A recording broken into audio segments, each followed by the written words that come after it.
대전 충남 통합만 챙기는 정부 발표에 김영환 지사가 생존권 위협이라며 대정부 투쟁을 선언했습니다. 여당도 총리와 당대표를 찾아가 대책 마련을 촉구했습니다. 민주당이 당원 명부의 조직적 유출은 없었다고 잠정 결론을 냈습니다.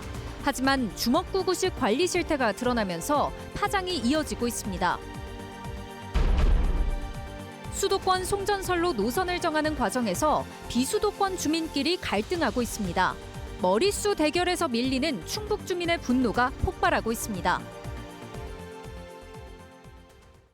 시청자 여러분 안녕하십니까? 계속해서 뉴스데스크 충북입니다. 대전 충남 통합에 대한 정부의 전폭적인 지원을 놓고 충북 여론도 들썩이고 있습니다. 충북이 상대적으로 소외될 수 있다는 우려에 김영환 지사는 투쟁도 불사하겠다고 공세를 폈는데요. 여당 측은 총리와 당대표를 잇따라 만나며 조속히 대책을 내놓겠다고 밝혔습니다. 이병선 기자의 보도입니다. 정부의 통합시 지원책이 발표된 지 사흘 만에 언론 앞에 선 김영환 지사는 충북을 소외시키고 역차별하는 조치라고 말문을 열었습니다. 광역 지자체 중 유일하게 충북만 각종 혜택에서 배제해 생존권에 중대한 위험이 된다는 것이었습니다. 절대로 용납할 수 없고 또 이런 문제를 해결하기 위해서 저와 도민들이 함께 투쟁할 것이다 라는 말씀을 먼저 드리겠습니다. 기존 중부내륙특별법 개정 외에 처음으로 충북특별자치도까지 대책에 올려놓으며 모든 가능성을 열고 대응하겠다고 밝혔습니다. 이미 법안 가안도 만들어놨다며 충북 국회의원들과 논의해 나가겠다고 밝혔습니다. 규제 완화, 특례, 권한이양, 예비타당성 면제와 같은 각종 규정들을 담고 있고 자치권을 확보할 수 있는 방안까지도 140개 조문에 모두 담아두고 있는 상황이 되겠습니다. 또 특례 지원을 충북도 동시에 받기 위해 다목적 돔구장 건립, 청주공항 민간 활주로 조기 착공 등 10대 요구 사항을 정부에 요구하겠다고 덧붙였습니다. 여당 측은 대전 충남 통합 지원책이 발표된 지난 16일 당일 김민석 국무총리와 정청래 당대표를 만나며 분주히 움직였습니다. 충북도민의 우려를 전했으며 충북도 지원에서 배제되는 일이 없도록 하자는데 공감했다고 전했습니다. 각종 특례 조항과 예산 지원을 충청북도가 받을 수 있는 방법에 대해서 고려되어야 하지 않겠냐, 이것을 좀 강력하게 요청을 한 상태입니다. 당연히 그렇게 해야 된다고 생각을 하고 계시고요.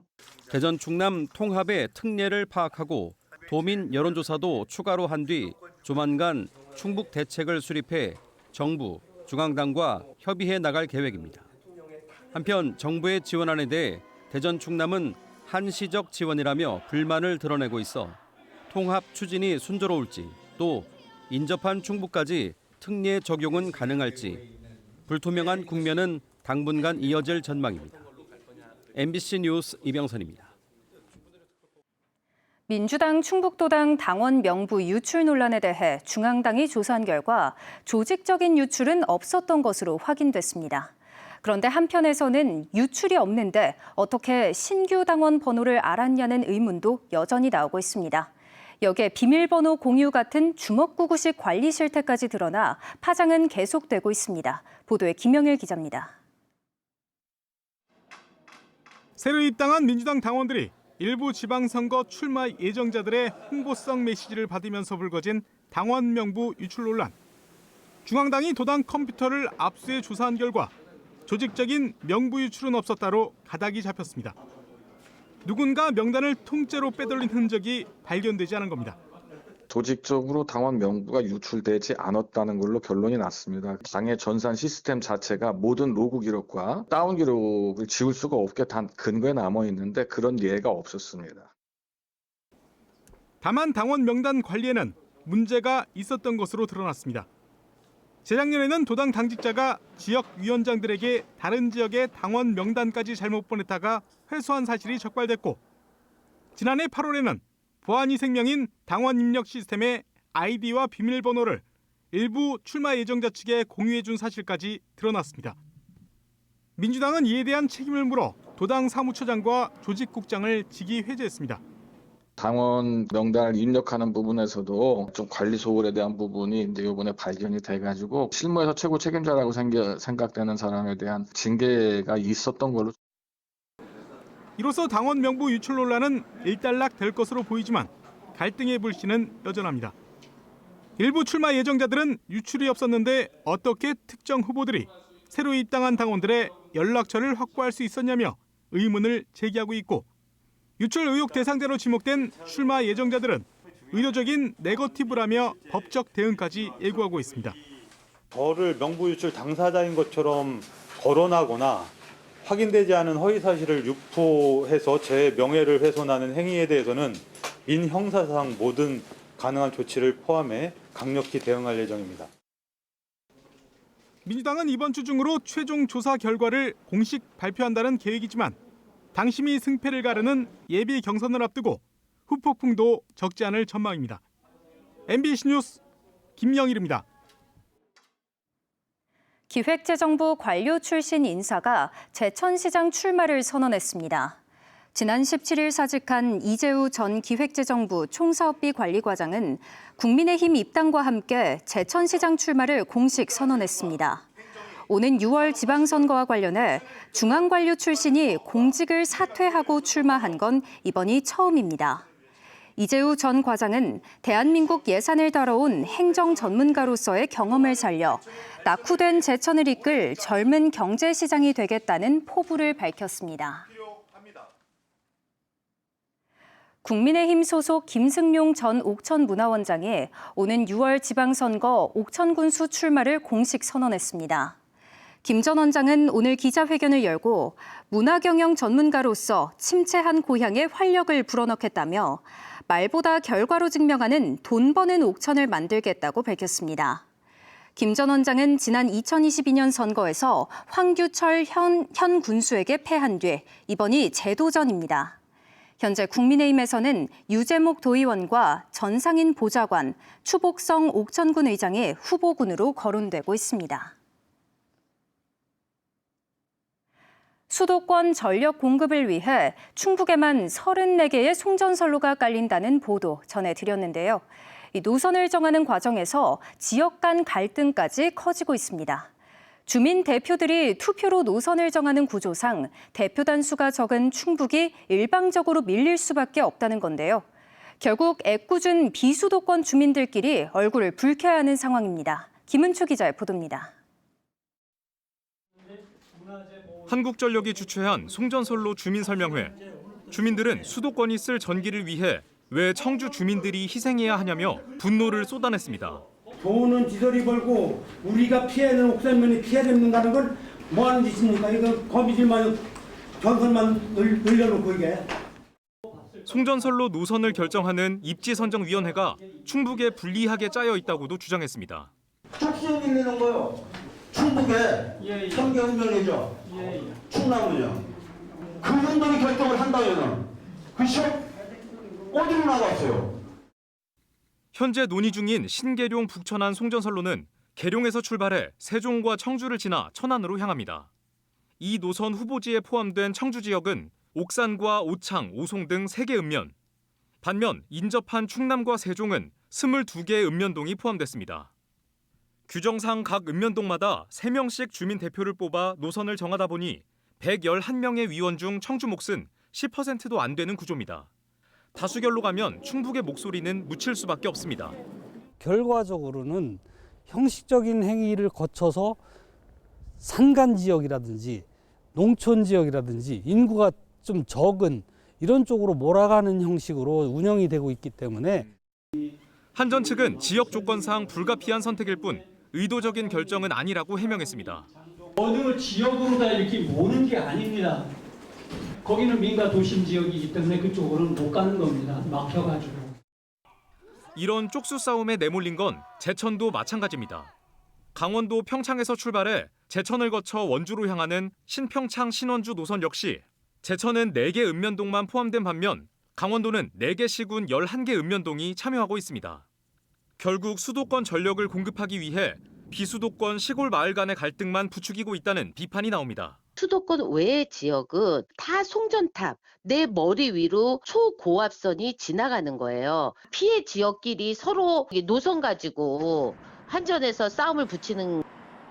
한전은 입지선정위원회를 거쳐 오는 6월까지는 노선을 확정한다는 계획이어서 지역 간 갈등은 더욱 격해질 것으로 보입니다. MBC 뉴스 김은초입니다. 오는 6월 충주시장 선거 출마가 유력한 김경욱 전 인천공항공사 사장에게 검찰이 징역형을 구형했습니다. 검찰은 결심 공판에서 김 전 사장이 지난 2020년 4월 한 전기업자로부터 불법 정치자금 1,000만 원을 현금으로 받은 혐의가 인정된다며 징역 6개월과 추징금 1,000만 원을 선고해달라고 요청했습니다. 이에 대해 김 전 사장은 당시 합법적인 후원 한도가 남아 있었고 공개된 카페에서 현금을 받을 이유가 없다며 혐의를 전면 부인했습니다. 김 전 사장에 대한 1심 선고 공판은 다음 달 9일 열릴 예정입니다. 밀양 성폭행 사건 가해자들의 신상 정보를 유튜버 남편에게 넘긴 공무원을 제대로 징계하지 않은 괴산군이 충북도 종합감사에서 적발됐습니다. 해당 공무원은 구속 기소된 뒤에도 1,300여만 원의 급여를 받았고 괴산군은 수사 기록 열람 등을 핑계로 판결이 나올 때까지 징계 의결 요구를 미뤘던 것으로 드러났습니다. 충북도는 이번 사례를 포함해 임기제 공무원 채용 부적정 등 괴산군의 부적절한 업무 처리 71건을 적발하고 시정과 주의 조치를 내렸습니다. 도내 한 중학교에서 학생과 학부모 대다수가 찬성하는데도 교사들의 반대로 숙박 없는 수학여행을 추진하기로 했습니다. 사고가 나면 형사 책임까지 져야 한다는 공포 때문인데요. 안전사고 걱정 때문에 학창시절 추억인 수학여행이 사라지고 있습니다. 신병관 기자가 취재했습니다. 도내 한 중학교입니다.